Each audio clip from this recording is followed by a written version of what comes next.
สวัสดีทุกท่านมาถึงตอนนี้ก็ยังอยู่รอทีมงานอยู่นะครับก็ให้ตอนนี้กับตาเพนเอาของลงเดี๋ยวผมลงคลิปก่อนจังน้อยขี่แต่รถหมดมือนี่ทุกท่านมาถึงแล้วพี่น้องเอ้ยกว่าสิมาฮอดออกจากนี่ไปจักเท่าใดจักโมงมาฮอดนี่เกือบ3:30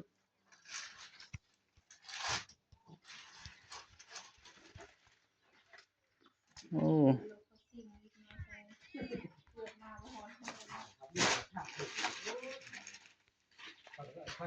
คนขี้เกียจลูกไปหน่อยเหยียบมันสั่นข้างกูเกือบตายยกขั้นดิคนขี้เกียจลูกไปหน่อยรถแกดินมันเล่นไม่แล่นไว้เดี๋ยวมันจะว่าโค้งกับกายมะนาวบัดนี้เอากระสีลบทางไหนเอากระไดผมมีมาทางไปใหญ่เตาเลยกินเลนเฮามาครึ่งเลนแล้วเฮาสิไปไสบัดนี้เฮาก็ได้มันใจเรื่องคนขี้เกียจลูกเลยตะเพนทำใจแล้ว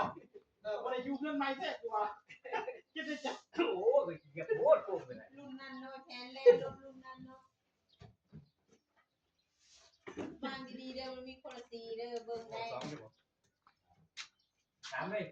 ที่ไปหาเฮ็ดนักไอ้แทนจะเบิ่งดีๆเด้อดูใส่ของน้ำดูใส่ในเฮือนใส่กูสิเบิ่งให้นี่ไอ้แทนนี่มั่วเด้อมาก่อน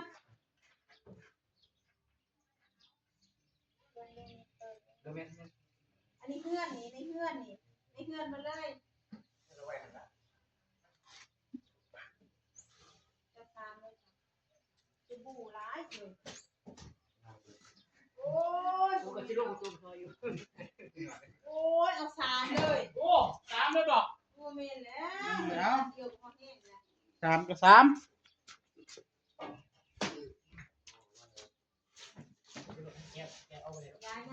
ามั่วใส่บ้างพอยานี่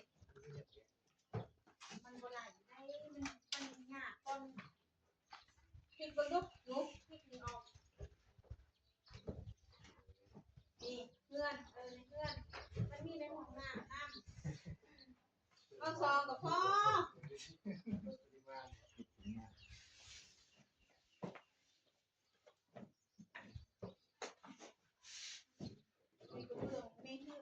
เบิ่มคิดเบิ่มมันหยาบได้เป็นยำคิดเบิ้งในเพื่อนเหลือเองคนได้เพราะว่าแก้วคุณของน้ำไอ้เพียแก้วในคุณในเพื่อนนี่คุณแก้วคุณของน้ำยกมาโลดเพื่อนเบิดเรื่องไว้นี่คอยเทสแล้วของน้ำคุณที่กองนี่มันพูดคุณเพื่อนเบิดนี่ลองเบิ้งเพื่อนมาเลย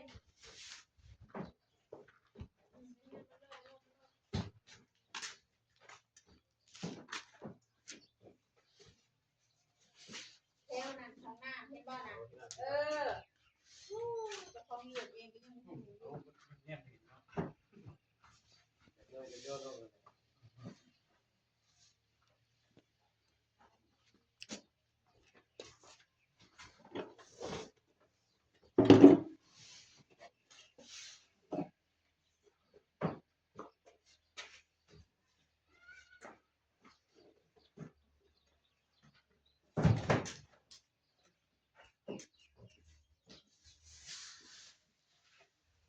เรียกกองนั่นแหละในเพื่อนน่ะ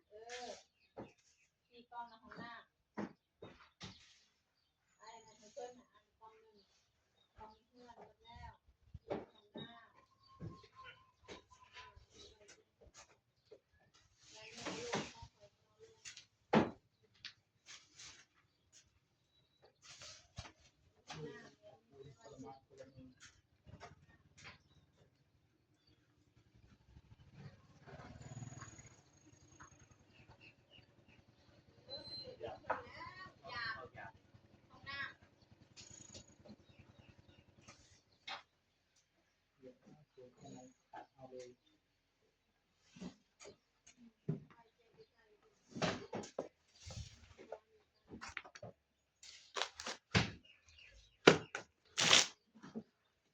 มื้ออื่นเลยห้องน้ำจะเฝ้าแกะแบบเด้อ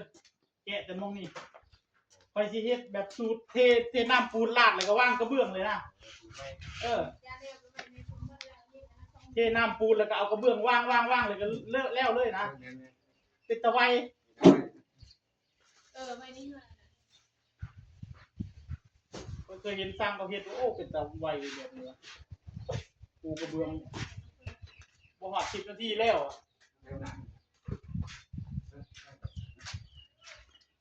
เรียบร้อยทุกท่านรวดเร็วทันใจ